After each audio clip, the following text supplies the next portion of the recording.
Sejam todos muito bem-vindos à aula de hoje. Vamos tratar de um tópico muito interessante em programação Java, não é? Esta vídeo aula se enquadra no plano de programação 2 e hoje falaremos especificamente de tomada de decisões em Java, não é? Em tomada de decisões em Java nós temos alguns mecanismos específicos que nos permitem a tomada de decisões em Java. O primeiro é o if, depois temos o if-else e temos o nested if, que é basicamente o uso de condicionais if um dentro do outro, e depois temos o if-else, não é? E depois temos o switch, e também vamos ver sobre jumps. Jumps são mecanismos específicos em Java que nos permitem controlar ainda mais a tomada de decisões, né? Para os jumps nós temos o break, o continue e o return. O return já devem conhecer como aquela palavra-chave que é usada em métodos para retornar algum valor. Quando é um método que retorna algum valor, então usamos o return. Então, para dar início a esta videoaula, que vai ser extremamente prática, eu vou fazer uso de um editor de texto da Microsoft, o Visual Studio Code Insider. Vocês podem utilizar o NetBeans, podem utilizar o Eclipse e qualquer outro mecanismo que acharem mais adequado. Podem usar um editor de texto simples e trabalhar na linha de comandos. Neste computador específico com que eu vou trabalhar hoje, eu tenho o Windows Subsystem, né? Linux Subsystem, que me permite trabalhar no Ubuntu enquanto estou no Windows. Então aqui não há nada demais. Eu tenho aqui uma pasta criada exatamente para a videoaula de hoje. Vou mudar para esta pasta, e nesta pasta vou abrir isto no Code Insiders. Então eu vou abrir o Code Insiders. Eu preferencialmente trabalho com o Code Insider pela facilidade que me dá. Tenho a linha de comando, tudo integrado num só, e por aí em diante. Então aqui vamos começar primeiro para trabalhar com o if. Eu vou criar aqui um novo ficheiro, não é? Uma classe Java, vou chamar exemplo de if.java, não é? Ele automaticamente detecta-me aqui que este é um programa Java. Então eu vou aqui criar uma classe Java, não é? Que vai ter o mesmo nome que o nome do ficheiro, public class exemplo if, e vou aqui colocar o meu método main.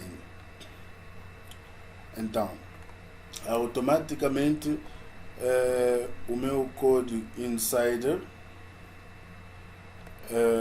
detectou-me que isto é uma classe Java e viu aqui o método main. Já me dá a opção de executar este programa a partir daqui, tudo de uma forma muito simplificada, não é? Então este é um exemplo de if. O que é que o if nos permite fazer?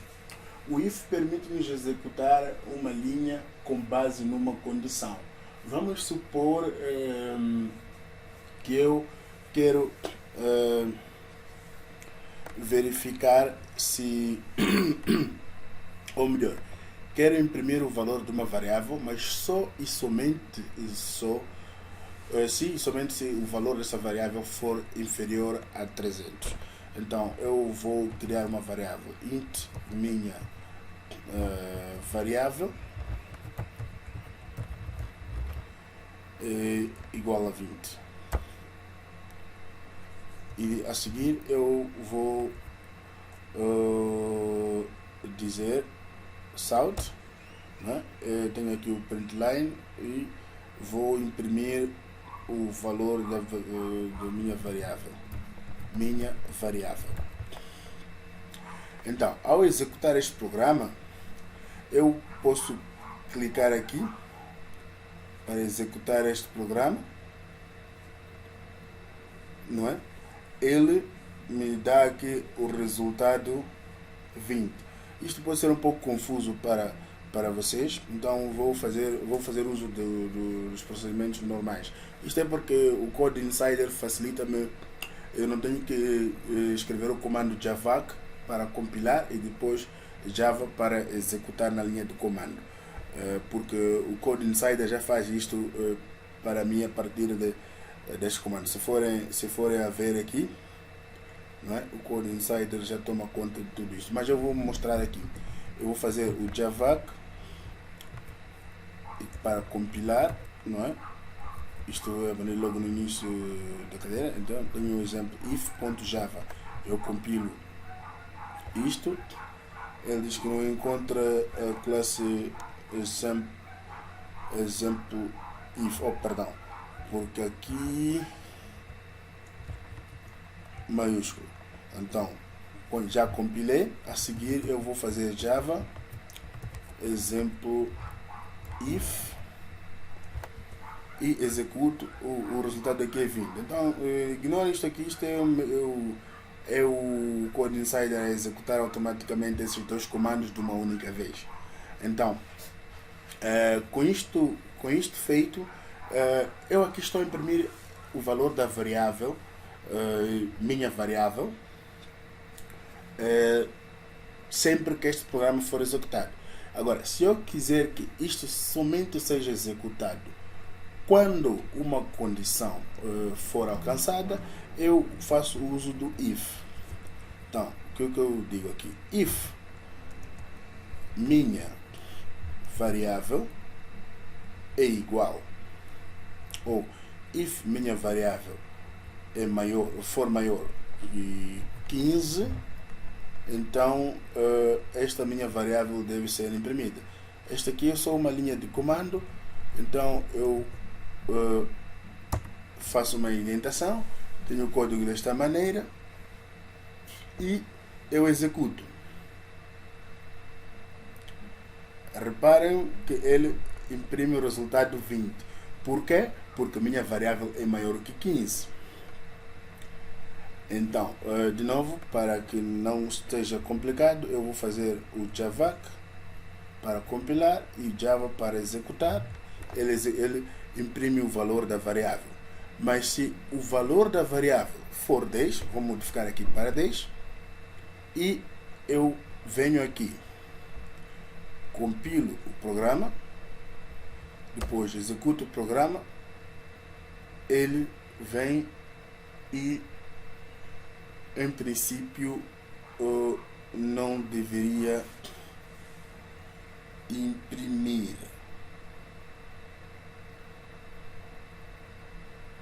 Sim, em princípio não deveria me imprimir. Então, venho aqui javac. Sim, não imprime nada. Antes imprimiu, acredito, porque o código não estava gravado. Vamos me perdoar por este lapso. Então, se eu mudo aqui para 25, fazer questão de gravar, estão a ver aqui, aparece esta bolinha, é sinal de que o código não está gravado. O Ctrl S, o código gravado. Aqui eu compilo e executo, ele dá-me 25, imprime o valor da variável. Mas se o valor da variável for inferior, né, esta condição aqui, se for inferior a 15, esta condição não vai ser alcançada. Então, isto não imprime nada. Então, este aqui é o if. A segunda coisa que nós vamos ver hoje é o if acompanhado do else. O que seria um if acompanhado do else?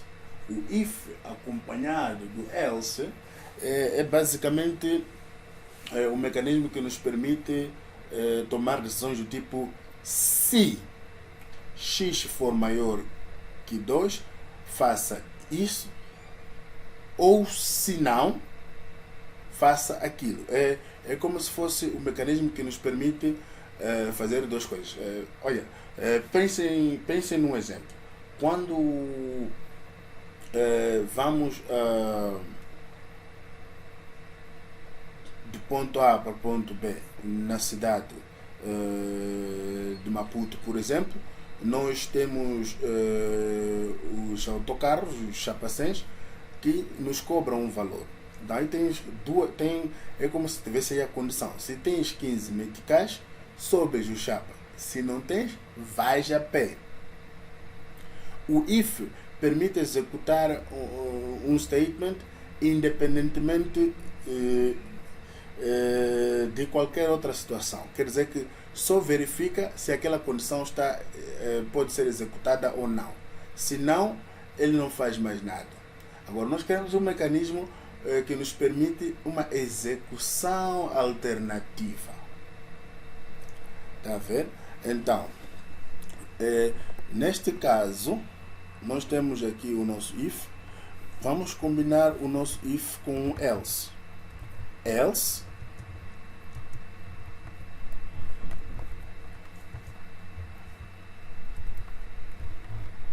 a variável não passou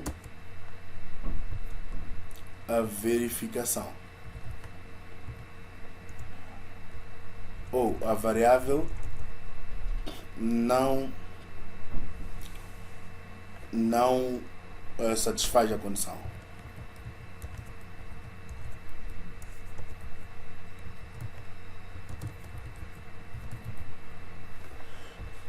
Neste caso aqui, eu tenho um output alternativo. Quer dizer que alguma coisa o meu programa vai fazer. Então, venho para aqui, executo isto, e está aqui o resultado. De novo, ignora esse texto todo. Este é um mecanismo interno aqui do Visual Studio Code Insider, como eu disse. Podemos fazer de uma forma mais limpa, executamos, a variável não satisfaz a condição. Agora, alguém deve estar a perguntar: mas em que situação do nosso programa nós usamos isto? Existem muitos exemplos práticos de vida real onde nós precisamos usar o if else. Por exemplo, quando queres entrar num website que precisa ser maior de idade, o site pergunta a tua idade. Com base na tua resposta, ele permite entrar ou não. Então, isto é condição do if else. Vamos supor, por exemplo, que tens um website que vais visitar pela primeira vez. Existem websites que pedem que seleciones o idioma. Com base no idioma que selecionas, ele te redireciona a um site específico, com base no seu idioma, com base na sua região, etc, etc. Às vezes consulta, às vezes ele busca isso com base no teu IP. Isto são implementações já um pouco mais da vida real de programação. Mas todos esses programadores que fazem esses sistemas começaram por aprender em exemplos simples como esse que temos aqui hoje. Então, este é o nosso if else. Agora, vamos a outra variante. Nós temos este if else.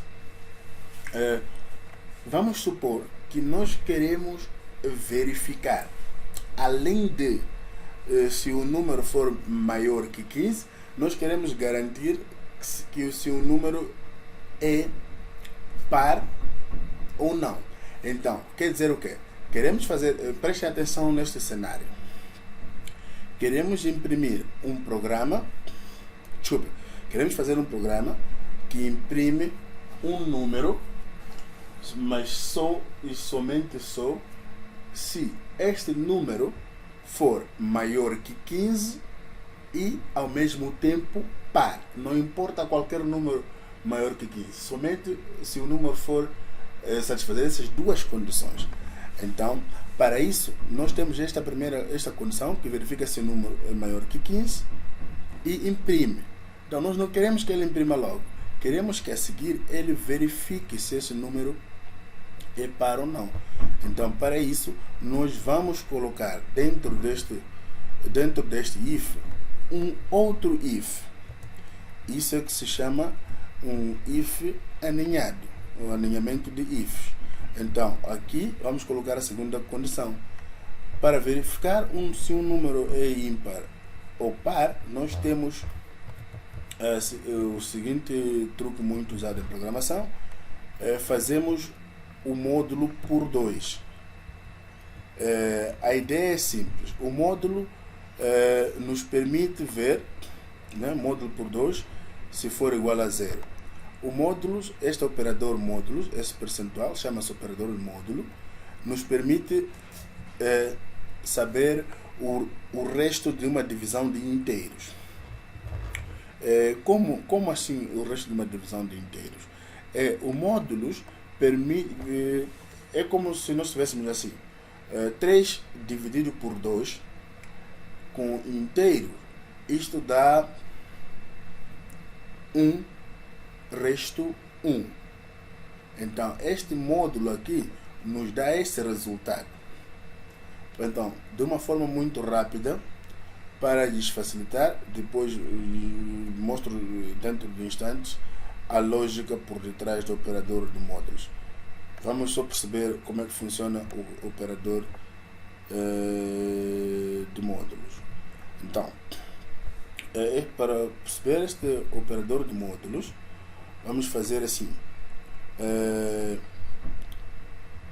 4 módulos 2.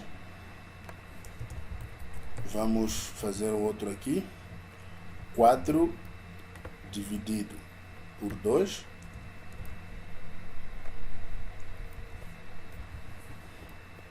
Vamos fazer um outro print de 5 dividido por 2.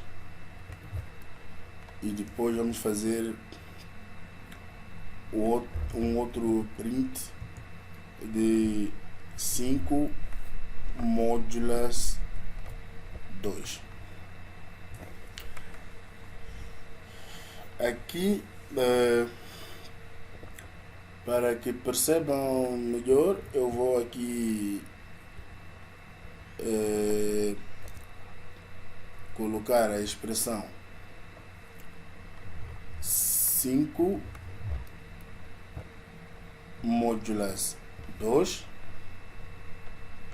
Aqui também vou fazer questão, só para estar claro a qual resultado cada linha se trata. Dividir por 2, expor sinal de igualdade.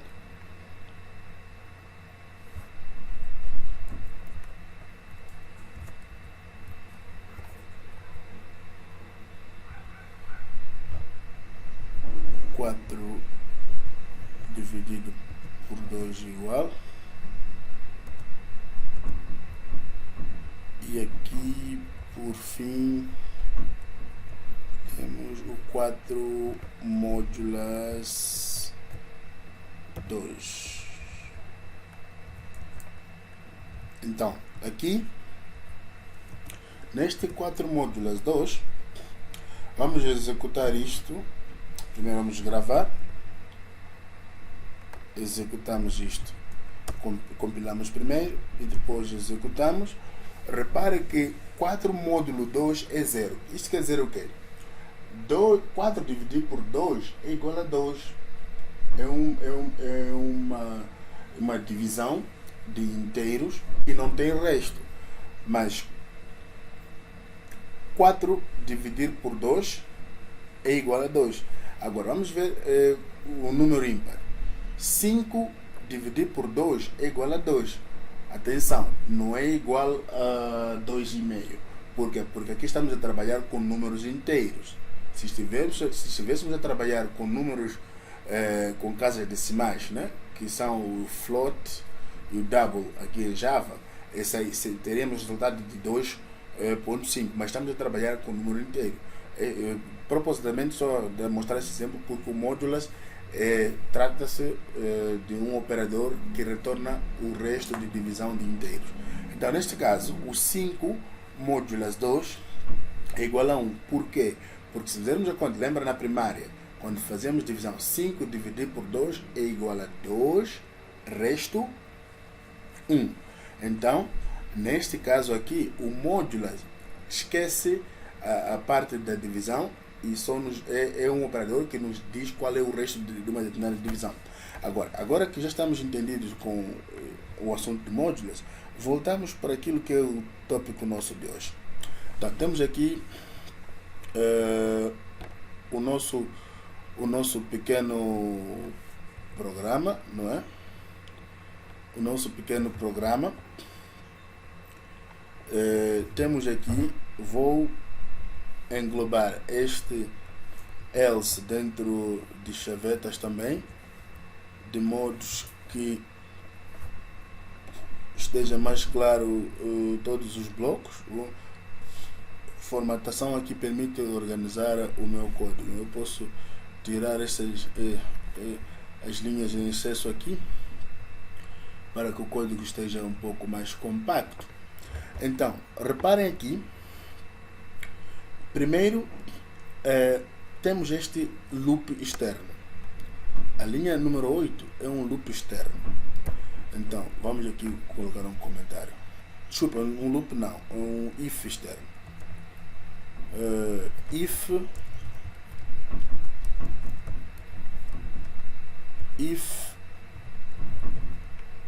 externo. Temos aqui if interno, que só será executado caso a condição do if externo for satisfeita.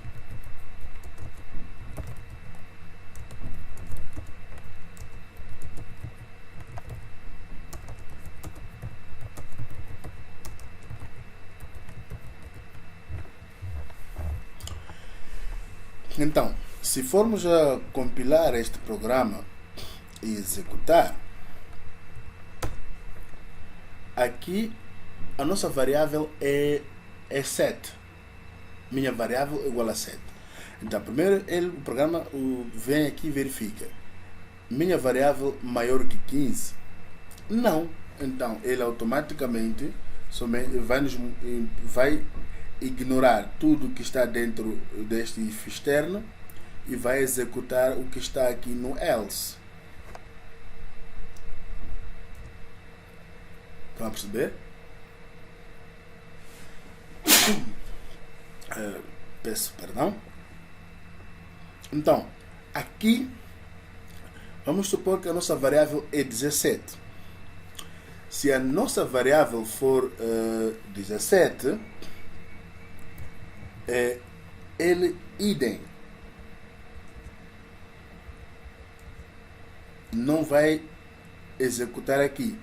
Por quê? Porque apesar de passar esta primeira verificação, que 17 é maior que 15, sim, ele não passa da segunda verificação, porque o 17 não é ímpar.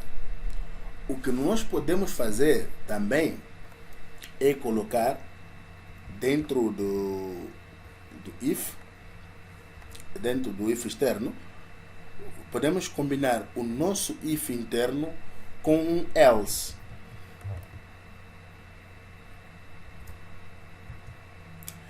Atenção, este if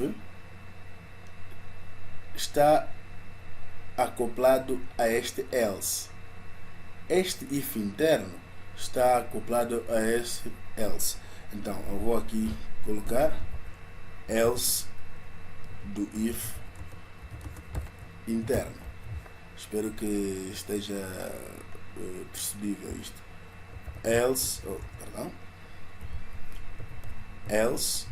do if externo. Então, aqui neste else não tem nada. Vamos dizer o que o nosso programa deve executar caso falhe esta verificação do if interno. Então, aqui nós queremos que ele nos diga que a variável, ou o valor da variável, é maior que 15, maior que 15, mas não é par. Reparem que ao adicionar este else if aqui, ele já não salta para esta condição. Vamos aqui, compilamos isto e executamos. Então ele nos mostra isto. Por quê? Porque primeiro verifica a minha variável maior que 15, sim. Depois verifica se é par. Agora, se este for igual a 13, nós compilamos e executamos este programa.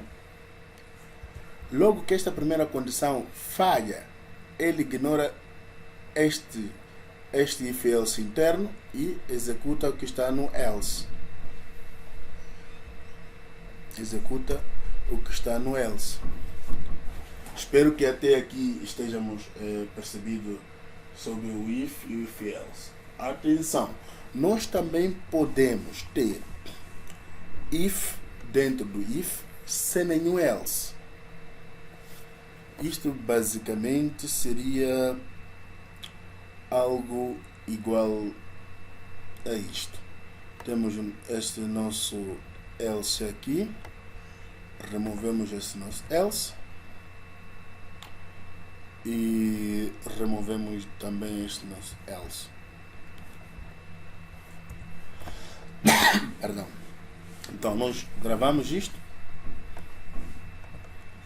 compilamos,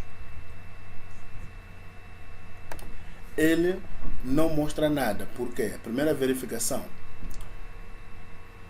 minha variável maior que 15? Não. Se minha variável maior que 15, ele nem verifica o que está lá dentro. Vamos colocar 12, que é um número par, mas é menor que 15. Nós executamos, também tem o mesmo resultado, não mostra nada. Por quê? Porque falha esta condição. Vamos ver a condição interna. Na condição interna, não é? Também falha, porque ele nem verifica a condição interna, porque já falhou esta do if externo. Então vamos colocar aqui 17.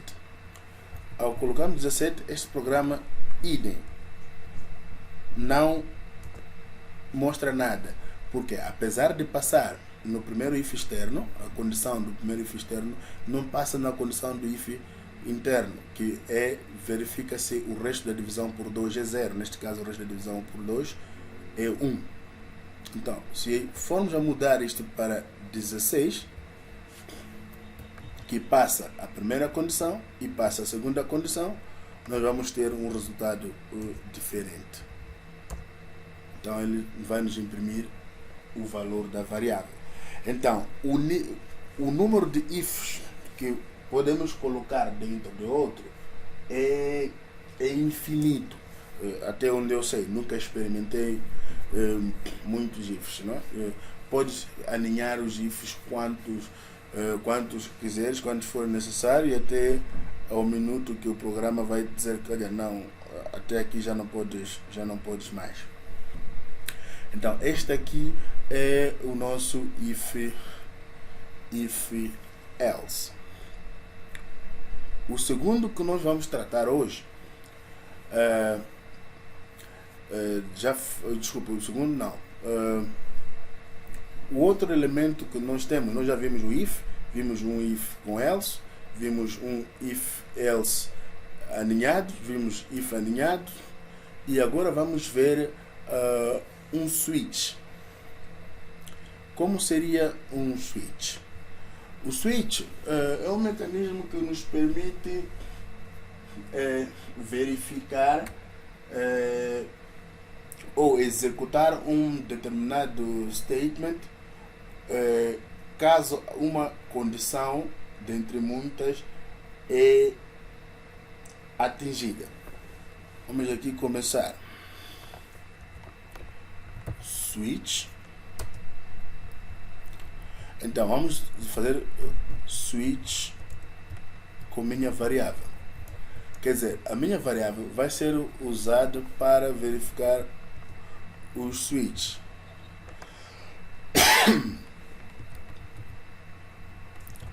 Então, dissemos case 1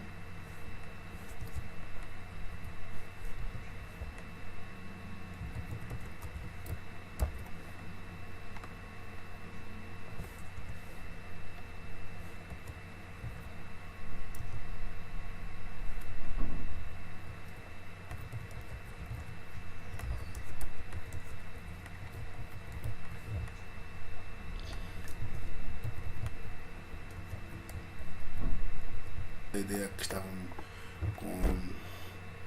sem sem a chaveta para fechar a classe. Então vamos pôr mais outros cases. Então tenho aqui outro case, tenho case 3 e 4. Este basicamente, vamos mudar o nome da minha variável para dia de semana. Dia de semana. Então, e aqui vamos mudar o switch, vamos fazer um switch com dia de semana, só para que o código faça mais sentido, para que tenha mais lógica. Então, quando o dia de semana é 1, o programa deve imprimir segunda-feira. Eu não coloquei todos os dias de semana por questão de economia de tempo. Então, vamos assim, javac, compilamos e executamos. Ele imprime segunda-feira. Se este valor muda, não é? Compilamos e executamos. Ele imprime terça-feira. Em alternativa, para que este programa seja um pouco mais interessante, nós podemos fazer isto consultando a utilizadora um input. Neste caso, vamos para ler a entrada dados a partir do utilizador, utilizamos uma classe chamada scanner. Então vamos chamar de sc, vai ser igual, usamos a palavra-chave new scanner, e utilizamos aqui dentro o objeto system.in como argumento para criar um novo scanner. Este basicamente é o mecanismo que nos permite ler a entrada de dados do usuário a partir do keyboard. Então aqui nós vamos colocar um system out println bonito a pedir o usuário, não é? Insira o número equivalente ao dia de semana.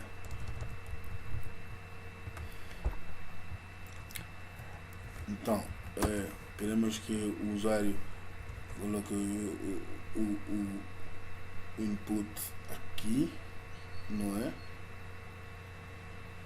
Então, usamos print em vez de println. Depois eu vou explicar a diferença. Mas então, a seguir a isto, nós vamos dizer assim: sc Oh, desculpa. Dia de semana vai ser igual a sc ponto next int. Usamos este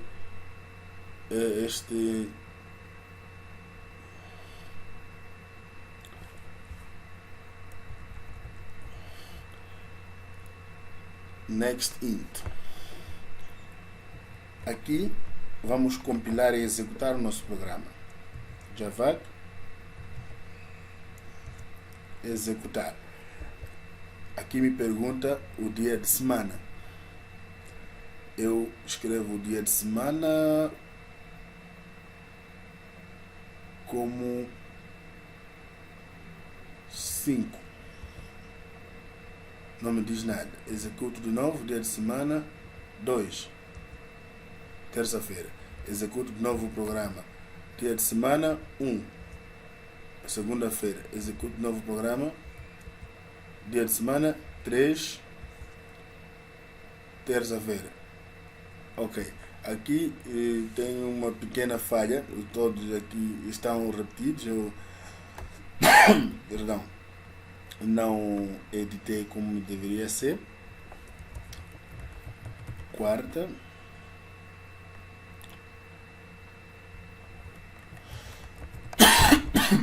Perdão. Quinta.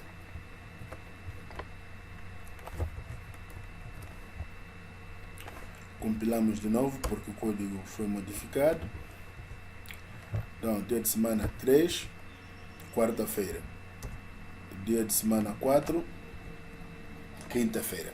Então o programa comporta-se de forma diferente. Atenção, para se usar o objeto scanner, a classe scanner, nós devemos importar esta classe. Para importar, simplesmente aqui, acima do nome da classe, devemos escrever import. A classe scanner está dentro do pacote Java útil. Não é um pacote que já vem com o JDK, só temos que fazer o import e já está. Então, assim nós temos o nosso switch e case. Agora, como é que seria o negócio de break contínuo? Então, para percebermos o break contínuo, vamos trazer aqui um exemplo muito simples. E nós já temos o break que simplesmente corta a execução do programa, não é? Agora, vamos um exemplo do contínuo.